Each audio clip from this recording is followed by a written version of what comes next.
से आपको बाहर निकलना ही होगा। आपको बाहर निकलना ही होगा।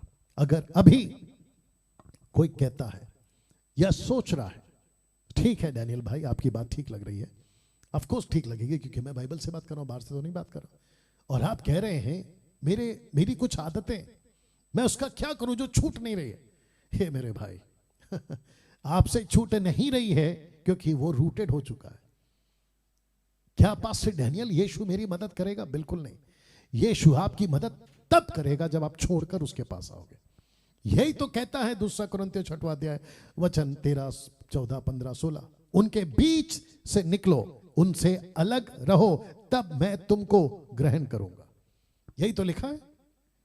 या मुझसे नशा नहीं छूट रहा है, मुझसे गालियां नहीं छूट रही, मुझसे झूठ बोला जा रहा नहीं छूट रहा है, मैं कुछ गलत चीजें देख लेता हूं लैपटॉप पैड और फोन पे, मुझसे नहीं छूट रहा, चाह कर भी मेरे हाथ जो है वहां चले जाते, मैं नहीं चाहता फिर भी चले जाते, मुझसे नहीं छूट रहा। तो सीधा जवाब है वो रूटेड हो चुका है इसलिए नहीं छूट रहा है, और तुमको चुनाव करना है बाहर निकलने का। सीधी बात है।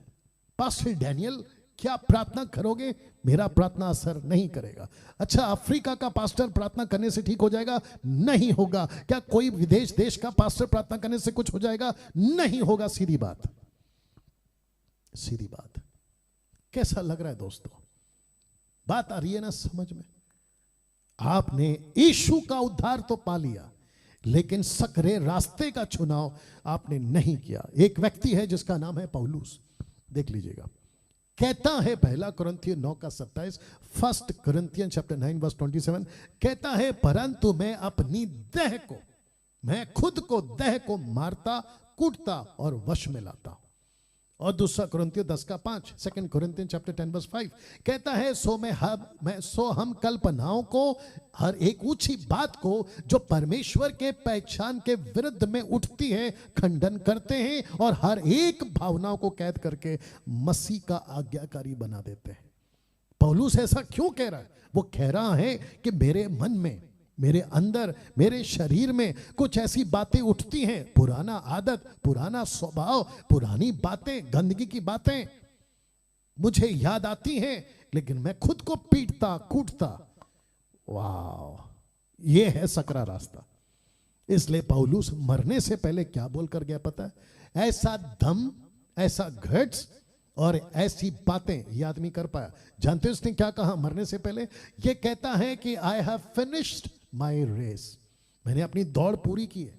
और इतने डंके की चोट पे कहता है कि मेरे लिए परमेश्वर के पास में मुकुट तैयार है। मेरा क्वेश्चन है आजकल के सेवकों से भी, आजकल के पास्टरों से, आजकल के सो कॉल्ड लीडरों से, बाइबल टीचरों से, आप बहुत फेमस हैं, लेकिन आपको पता है आपका जीवन कैसा है?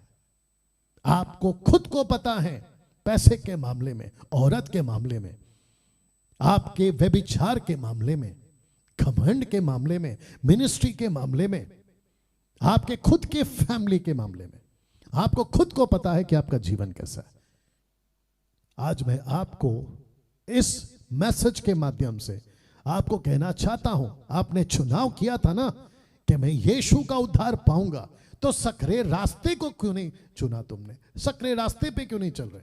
सैल्वेशन एक्टिवेट होगा सकरे रास्ते पे आने के बाद। सैल्वेशन के बेनिफिट्स एक्टिवेट होंगे सकरे रास्ते पे आने के बाद में। आपके जीवन का मुकुट एक्टिवेट होगा सकरे रास्ते पे आने के बाद में। आपको प्रोटेक्शन चाहिए ना शैतान से सकरे रास्ते पे आने के बाद में। आपको ब्लेसिंग्स चाहिए ना यीशु की सकरे रास्ते में आने के बाद में। आप यीशु आपकी प्रार्थना को सुने, आपको बेटे और बेटी पिता का रिश्ता रखे, तो सकरे रास्ते में आना होगा। वाह, सी, यह है सीधी बात। तब जाकर उस व्यक्ति ने पूछा, आपकी बातों से ऐसा लगता है प्रभु जी कि सब उद्धार नहीं पा पाएंगे। मैं रख रहा हूं क्योंकि मुझे दूसरे पॉइंट पे भी आना है। सब उद्धार नहीं पा पाएंगे, इसलिए तो इसने पूछा क्या उद्धार पाने वाले थोड़े? या वंडरफुल जीसस। मैं चाहता हूं कि पवित्र आत्मा आज आप लोगों से इसी वक्त बात करे।